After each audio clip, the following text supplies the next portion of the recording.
afternoon, everyone. Thank you so much for coming to this session. My name is Yvette Raphael. I am the Executive Director of APA, African Advocates for the Prevention of HIV in Africa.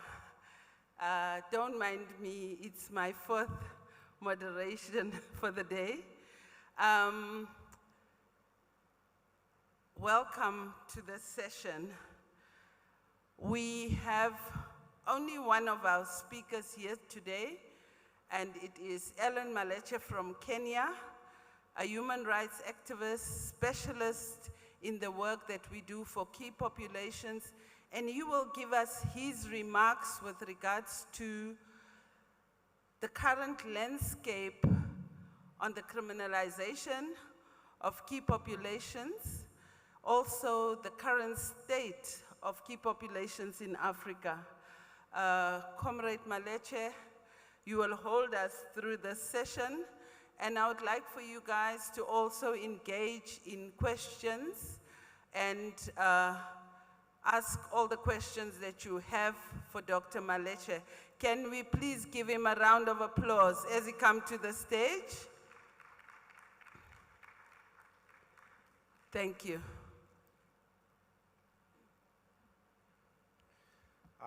Good afternoon, everyone. Good afternoon again.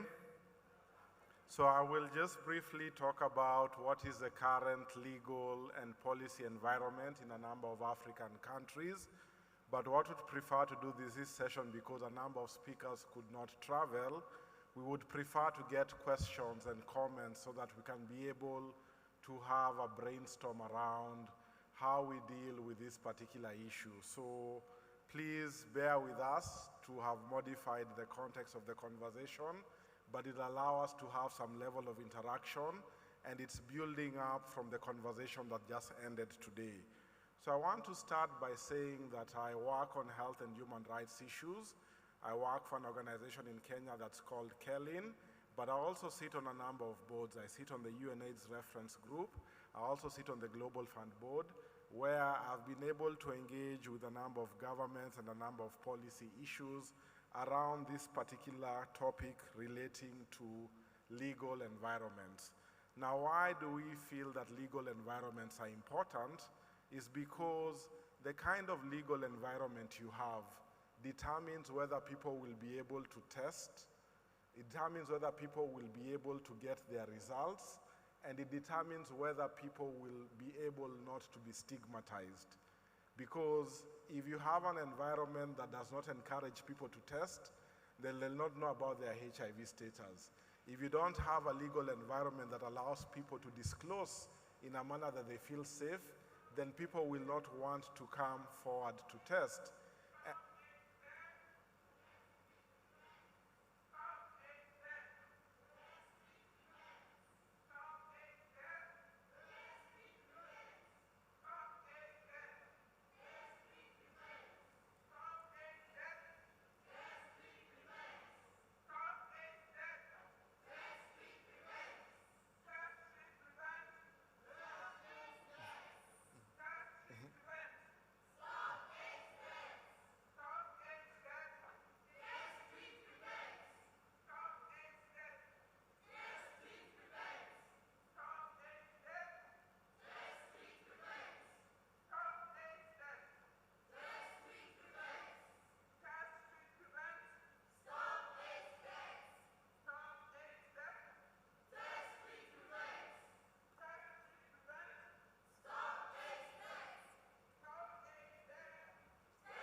activists, advocates, and people living with HIV and comrades from across the continent.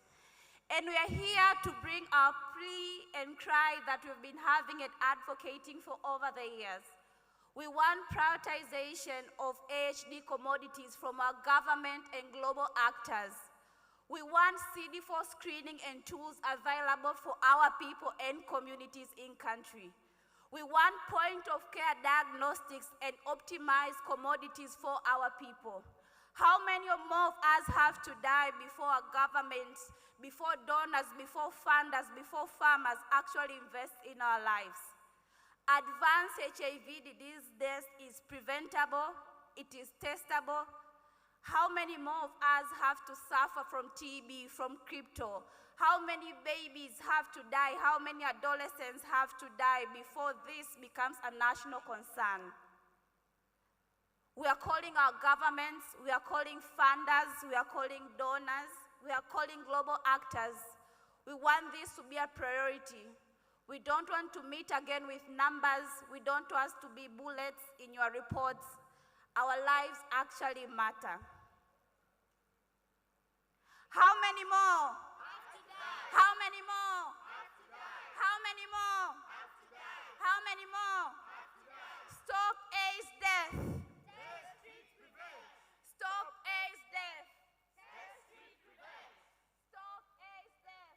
AIDS death. Mandla. Amandla. Stop AIDS deaths. Thank you very much, comrades, for reminding us why we are here. The reason we are here is to stop AIDS deaths.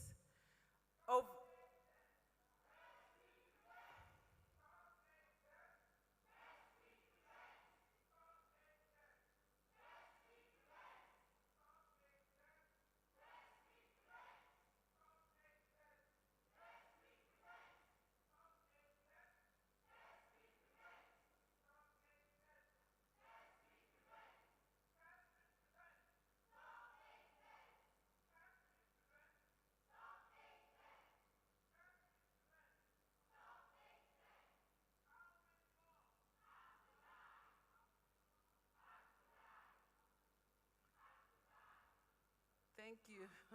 Ellen, I think over to you, and I think that would give you some courage that me and you are going to protest on this stage. Thank you to my fellow colleagues and activists. Indeed, we have to stop AIDS deaths because any life lost because of AIDS is something that is truly regrettable at a time when we have treatment and people are able to take ARVs and reduce their viral load and live a normal life. I will bring us back to where we were about the legal environment and why we need to be concerned about it. We are concerned about the issue of criminalization.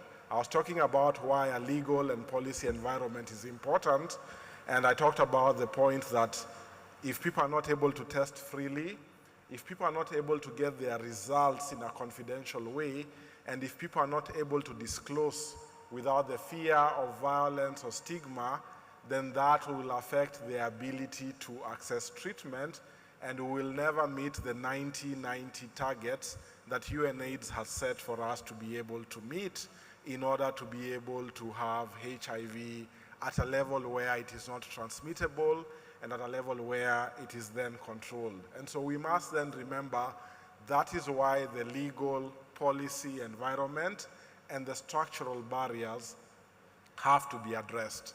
Now, when you come to Africa, we have criminalization as one of the biggest barriers to the issue of access to HIV treatment. What are the issues that are criminalized? The earlier panel was talking about a law that deals with same-sex relation that is criminalized. Sex work in a number of African countries is criminalized. The issue of HIV transmission is criminalized, and the use of drug use or drug possession is also criminalized. And of late, we are seeing issues of criminalization where there is consensual sexual relationship among young adults, say someone who's 17 and another one who's 16. That is also criminalized in certain jurisdictions. Now, the danger of that criminalization means those people who fall within those provisions are normally then unable to take up testing, are then unable to disclose their results or get their information, and they are subjected to stigma and violence. Again, we have laws in books we call the penal codes that try to deal with something we call public morality. Many of these laws have been inherited from our colonial masters, and some of those laws are what are being used to criminalize people. The result of using these laws is that it drives fear into people, and for us who have been long enough in the HIV response, we know what fear does in the HIV response. Fear creates stigma, it creates discrimination, which then leads to human rights violation.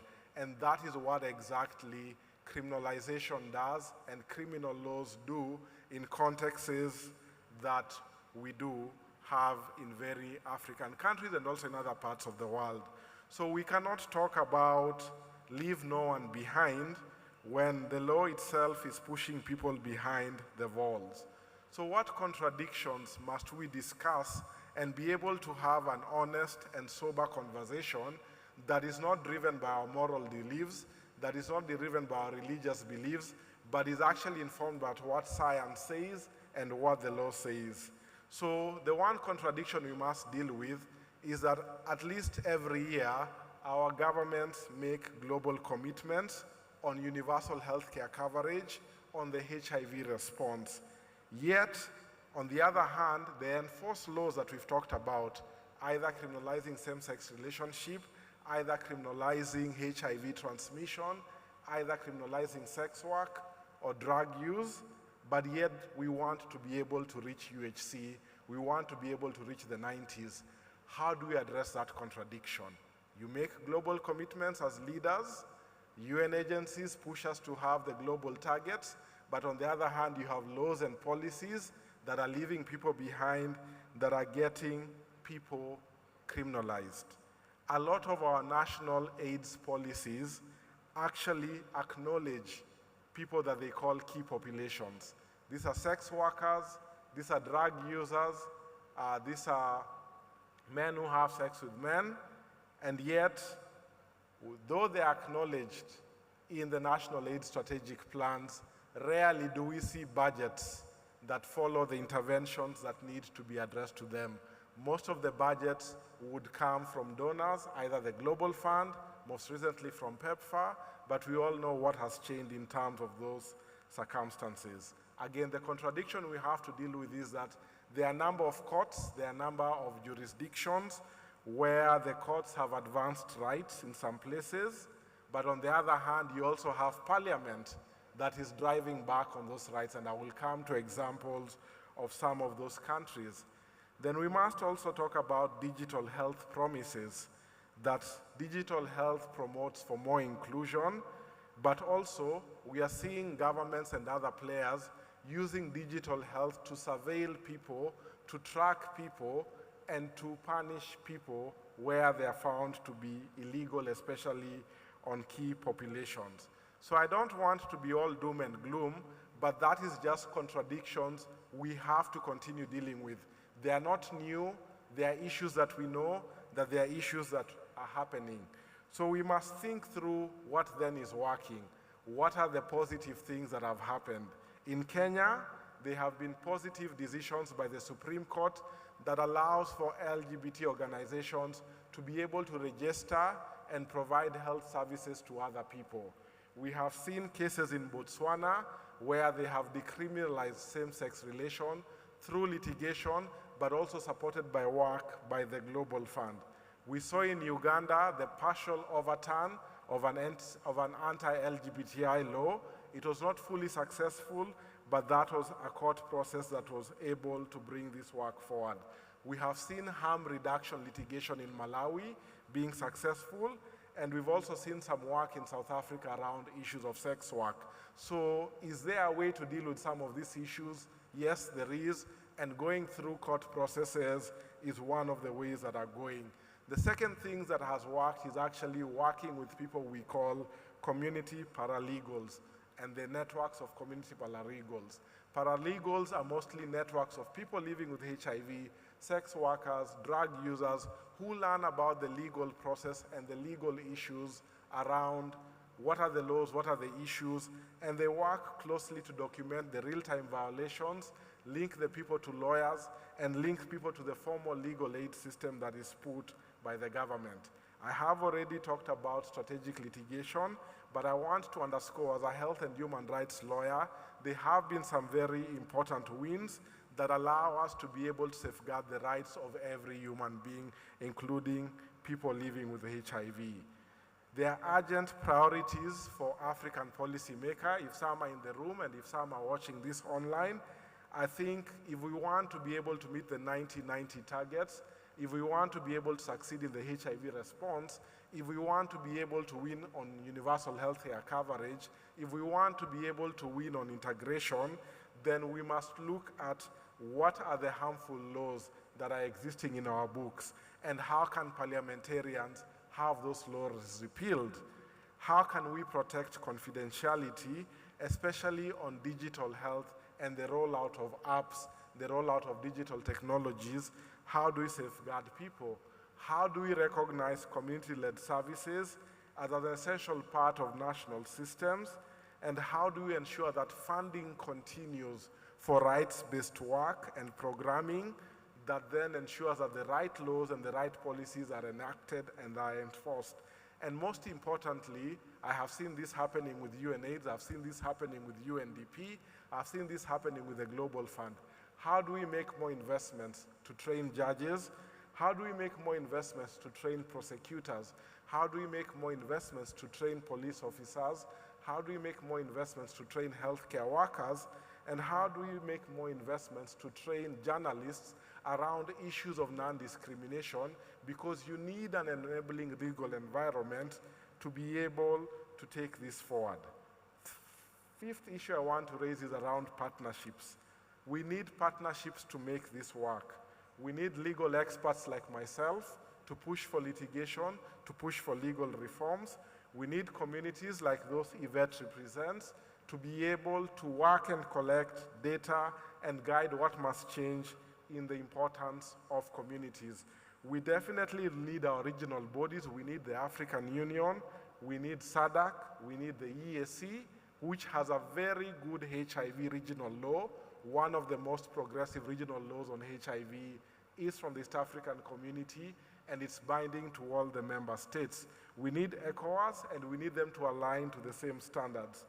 Donors need to stop funding programs that exclude any populations, because the moment you exclude a population, you make it difficult to get health interventions to them, and the media must tell the right stories about what works and not cause moral panic in this particular context. So I want to come to my sixth and last point, which is how do we move to make this a reality? Michelle Sidibe talked about here on the day we opened the plenary around issues of action. And so we need to talk about how do we promote accountability? How do we get scorecards in place that are able to ensure to track what is happening? How do we ensure that we do not leave people behind? And how do we ensure that there are regional reviews of our laws and policies and mechanisms to ensure this goes forward? But most importantly, as we heard from my colleague here, who is a young person, how do we ensure that the youth are at the forefront of driving this particular conversation? So I want to conclude by saying that the law should not be another virus in the HIV response that we have to deal with. The law should be creating an enabling legal environment that we can be able to use to meet the targets that we want to take forward. We must push for accountability, and that we must show it is possible in the African context to have an enabling legal and policy environment that embraces everyone, that focuses on human rights, that focuses on science, and ensures that we are able to meet the targets and ensure that Africa remains productive. Thank you for listening to me. I look forward to engaging with you. Can we give Ellen a better round of applause, please? I'm going to now open for questions, but importantly, as we also reflect on the protest that happened here, is the fact that people will not go to these services if they feel they are criminalized. People will not access testing, people will not access health care in fear of being criminalized. By a show of hands, is the microphones in the room? Can we please have questions if there are any?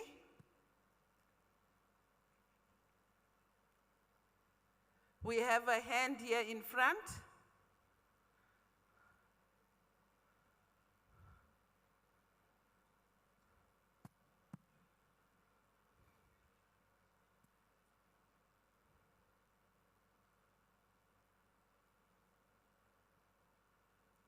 In front here, yes.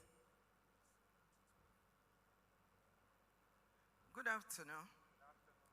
My name is Chief Mrs. Aduni Udu. I'm the MD CEO of Acons Nigeria Limited. I'm from Nigeria. I'm greatly concerned about Africa. Something bothers me a lot. People having HIV in Africa is not mostly about sex workers, it's not about gay, it's about one important thing that attention has not been given in this continent, and that is blood transfusion and blood banking. A lot of people get infected with HIV. Innocently, they go to the hospital for one treatment or the other. And it can be anyone, it can happen to anybody. That is through a woman having a child, during childbearing, or during an accident, or during surgery, or anemic patients. These are the people that we need blood, any form of surgery. And when you need blood, are you getting the right blood in Africa? Because HIV infection, we must close the tap where people are being infected. The blood banking situation, if I speak from my experience in America, where I worked in the blood banking, and what is going on in Nigeria is a different world. And I can use Nigeria as a showcase of what can be happening in other African countries. You don't have to be promiscuous to get HIV in Africa. You don't have to be gay. We must pay attention to the blood banking system. We cannot use rapid test kits for blood banking because the virus has mutated and you cannot identify properly. So this is a death sentence when you get blood transfusion in Africa. And the funders, I'm appealing, and I'm trying to tell the funders to know that this is where the attention should go to. If you spend billions of dollars in Africa, and you're not spending it in the right way, you've not started. Because you must spend those millions and billions of dollars in the right way that people will not get HIV. And it's through blood transfusion and blood banking. Thank you. Thank you so much. Do we have more questions? Any more questions before I ask Ellen to respond? But also, just for clarity, where are you from, ma'am? Your organization? Acons Nigeria Limited. I supply test kits. I did a lot of Abbott determined test kits in Nigeria. I'm into diagnostics of sick people. We worked with PEFA during the time of diagnosis in Nigeria. All right. From Nigeria. Thank you. Thank you. Thank you for your intervention, and I've been trying to take notes about it. I think it's important for us to be alive to the fact that blood transfusion is one of the ways in which HIV could be transmitted, but at least from the little knowledge that I have, it's far safer today than it was years ago. And I guess thanks to some of the work that you're doing, there's been increased screening. But the risks remain because the nature of blood banks in our countries is that sometimes they are empty, they are not fully funded by the government, and there's over-reliance on donor support to be able to take that forward. So where blood testing systems are weak, we need to ensure that we strengthen voluntary donation. We need to see how we increase laboratory screening, and quality control is something that remains important, and this is something that is just not HIV specific, it is something that deals with the broader health system. And because there's now a buzz to speak about integration, I think the folks working on blood transfusion issues would want to be able to take this into account to see how we are able to take this forward. But at least to the best of my knowledge, within the African continent, at least what is documented is at least sexual transmission remains the driver of new HIV infections across the continent. I'm not downplaying the issue of blood transfusion, but at least from what I've seen from a number of reports, at least in my country, Kenya, there's increased HIV infections among young people as a result of the intergenerational sex and sex among them.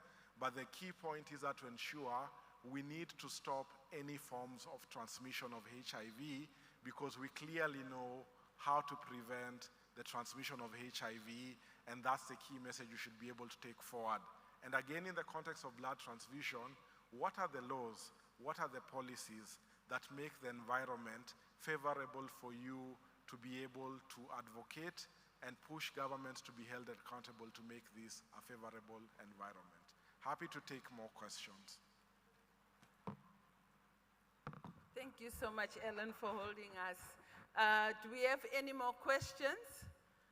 I want to acknowledge the colleagues that came in. Comrade Grace Kamau, very welcome. Yes. Okay, thank you very much. My name is Dr. Shumefu Esther. I work with UNFPA in Nigeria. I think the last speaker who talked about the blood banking system. However, I want to say that the quality assurance system within the sub-national and national levels in Nigeria has improved. I can attest to that. You have most of the blood bank centers being monitored. Any products that are coming in, that are going out, goes through a proper quality assurance system. And for the quacks, the government has mechanisms that it has put in place to identify them. So things are getting better, and it's much better when you talk about the blood banking system in Nigeria, whether at the national level or at the sub-national level. So the government, and the government is funding that we have quality assurance systems. And even within our maternal and child centers, you have blood banks that are 24-hour supported. They have solar systems. They have good quality assurance systems in place. I just thought to add that to what she had said. Thank you so much, and we are proud of the government of Nigeria. Welcome, Peter and Jane. Is there any more questions? If we do not have any more questions, I'll give over to Ellen just to give us a few parting shots, Ellen, based on the issues. You are in the cold phase of this work. You are part of the lawyers that are at the forefront in fighting for the rights of people. Is there a hand at the back? Question. All right, do you have the mic? Thank you, Alan, for your presentation. I just want to request if you can speak a bit of HIV tribunal, where it has been able to support people living with HIV, and if there is something that we can actually push for or advocate for in supporting communities, especially in workplaces, regardless whether it's a key population or any other person living with HIV/AIDS. I appreciate. My name is Alan Ragi, also from Kenya. All right, so I'm sure you know the work of this comrade. Comrade Ellen, a few words and parting shots so that we can give everyone their few minutes back. So thank you, Senior Alan, for your question. So Alan has asked a question about the HIV Tribunal. The HIV Tribunal is a body that was created by a Kenyan law, by the Kenyan Parliament under the HIV and AIDS Prevention and Control Act.